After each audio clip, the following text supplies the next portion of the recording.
A young woman, barely 20, stood outside a restaurant. Her clothes were torn, her face pale, her stomach empty. She watched through the glass as people laughed and ate, warmth she hadn't felt in days. The restaurant manager stepped out, frowning at her presence. Before he could speak harshly, his boss appeared behind him and said softly, "Give her something to eat." Moments later, the girl held a warm plate in her trembling hands. "Thank you.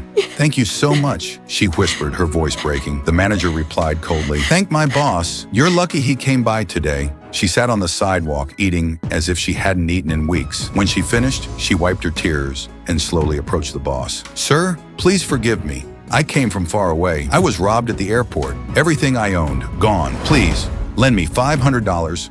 I'll return home and repay you." "I swear it," the manager scoffed. "Oh, not this story again. You people go around town saying the same thing. Be grateful for the food and stop lying." But the boss looked into her eyes filled with desperation, but also dignity. He quietly took out his wallet, handed her $1,000 and said, "You don't have to pay me back. Just stay safe." Tears streamed down her face. "Sir, you've given me more than money. You've given me hope. I promise, one day I'll come back." The manager shook his head. "You'll never see her again," he muttered. Years passed. The boss went through a painful divorce. He lost his business, his home, and everything he had worked for. Life humbled him. One afternoon, a luxury car pulled up in front of that same restaurant. A woman stepped out, elegant, confident, radiant. "Welcome, ma'am," the manager said politely, bowing slightly. She smiled warmly. "Don't you recognize me? I'm the girl who once begged for food here. I came to see your boss." The old manager froze. His lips trembled. He's gone. We don't know where he is anymore." Her smile faded.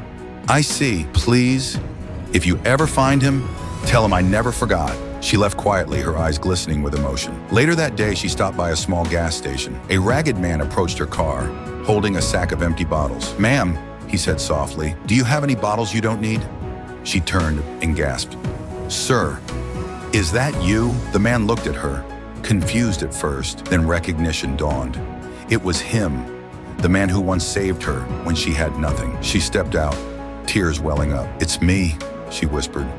"The beggar girl you helped 5 years ago." He dropped the sack and covered his face, crying silently. "I'm sorry it took so long," she said, holding his trembling hands. "But I kept my promise. My company needs a manager, and I want you to lead it." The man fell to his knees, overcome with emotion, because sometimes a single act of kindness can change a life forever. And one day, that kindness returns, multiplied.